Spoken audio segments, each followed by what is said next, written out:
Tyler, and I'm a recovering addict. It's a pleasure to meet you, Tyler. How long have you been here at the Path to Prosperity? I've been here about a month and a half. And what were you doing before you came here? I was in jail, man. I was in jail and I moved, and I got released to Salvation Army.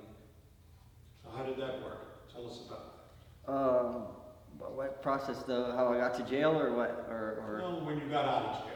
Okay, when I got out of jail, so I got offered a substance abuse program through the courts, and worked out a deal with them and to release my charges or whatnot. And I kind of already had a kind of an urge to quit, while I was out there.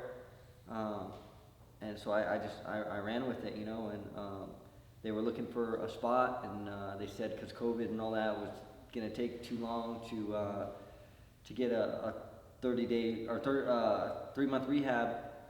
So they offered me Salvation Army, and they said you can wait for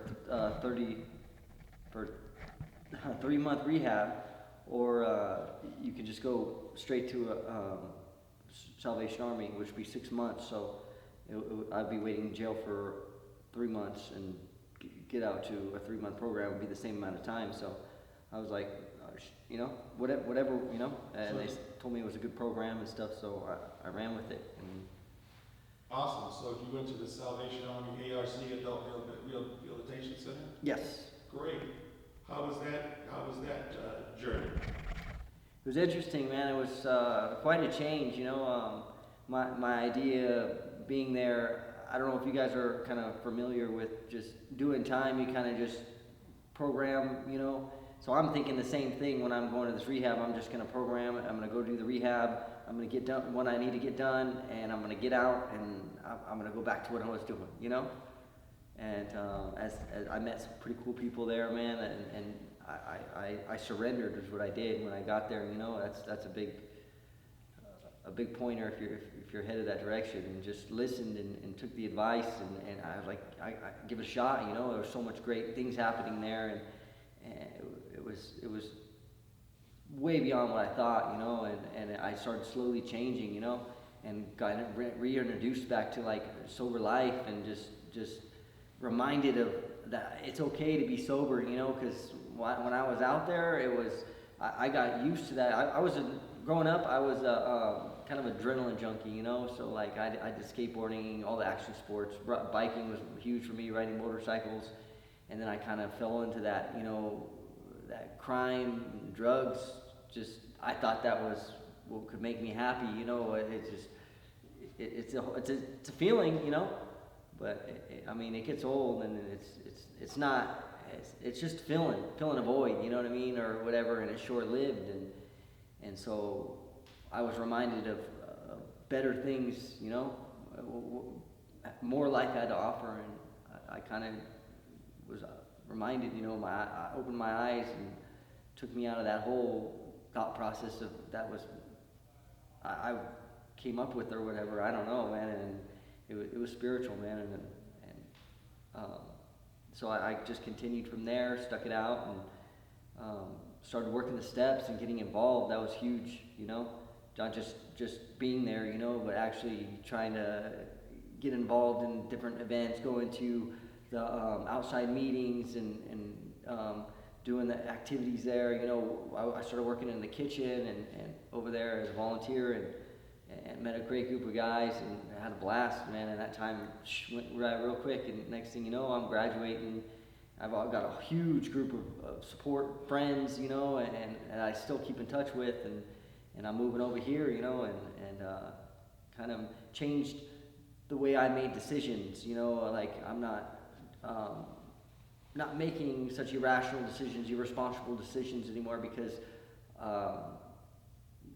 that's kind of how I, how I would have thought was whatever fit in my lifestyle at the time, what's going to be beneficial for me in the long run, and it's amazing, and doors been opening, and just being sober, I think is a huge part of it, as you're a different person, I know I'm a different person when I'm sober, and you're present. I'm present, I'm responsible, I'm more accountable, I'm better person to be around, for sure, 100%, you know?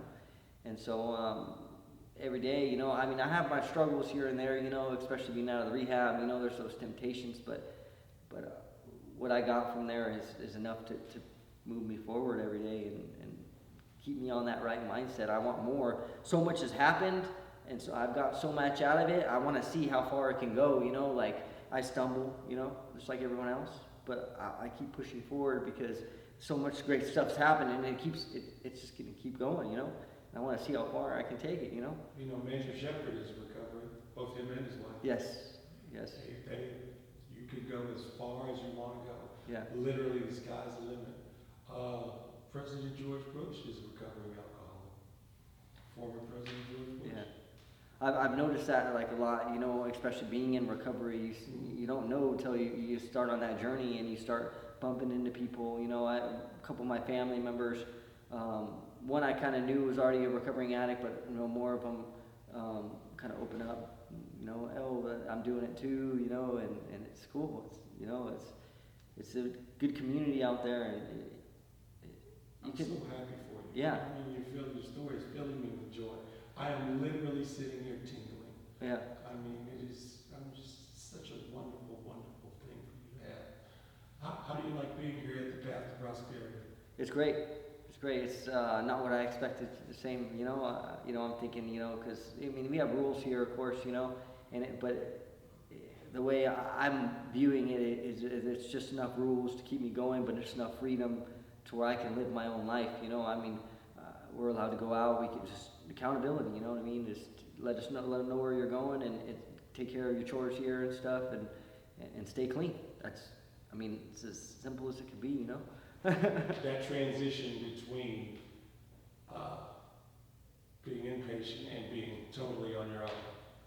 So if you have the opportunity to practice, but you still have those people to backstop you. When you need help, you're there. They're there. Is that what I'm hearing?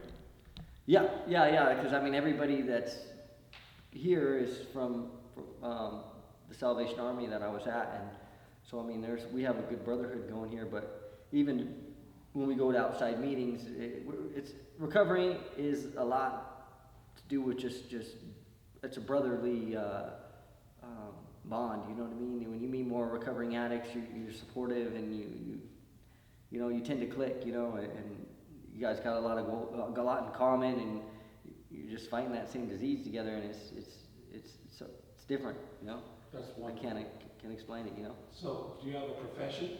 I'm a roofer right now, but I'm about to be getting into my friend who's also a recovering addict. He went to a different program in Lucerne Valley, which he tended to like, you know. So, but he's doing ironworking, and he's gonna get me on a job over there. So I'm probably gonna be transitioning into that maybe in the next few weeks. And congratulations. Yeah, I'm looking forward to that. Something a little different, you know. I'm very happy for you. Yeah. I'm so very happy for you. Yeah. Your life is wide open, whatever you want. That's what I'm saying. And so many doors. I've gotten plenty of opportunities, you know, for other jobs and just things, you know. I mean, I spend a lot more time with my family, doing more family events. I'm more just in tune with life, you know. I don't know if you from an addict to another addict, you know, that days when you're high, it's a bland day, you know what I mean? It's, you know, yeah, you're getting high, whatever, but if you really look at it, you're just chasing the drug all day and masking the feelings and blocking out, you know, reality and nature and real life, you know. What makes life great, you know what I mean? And now you get to be alive and be present. Exactly, man. It's the only way you can do it is if you experience it, man. I can't explain it, you know. You just got to experience it. That's what Salvation Army did for me. They gave me that taste real quick, you know. Do you have any children? I don't. Okay, so that's good. Yeah. Well, now you have the tools to find a wonderful woman. Yeah. Have a wonderful future. Right. Anything else you want to say? I mean, for maybe addicts out there, man, just give it a shot, you know. You can go back to what you're doing if you don't like it, you know. But once you get the taste, if you're like me, you know, you might stick around, you know. I mean, even for the people who are actually looking to try to recover, they might even have a little bit more than I did, because when I came in, I wasn't planning on quitting, you know? It's just, I got a taste, and I liked it, you know? I'll do this program and Yeah, slide through it. yeah, for sure, yeah. Just something For to sure, do so man. I don't have to sit in jail. Man, was I wrong, you know? It sounds like you were right. Yeah, I mean, right for No, choosing that, but I mean, you're right. I understand. yeah, I'm saying you went to the right place, yeah, and your eyes were open, and your ears were open, and you heard, and you felt, and you changed. I believe that was God, you know? That's Amen, the brother. only thing it God could is be, good. man. That's a testimony from God right there, you know? Thank you And so much I'm for your blessed, time. man, yeah. Thank you so much, and congratulations to you. Yep.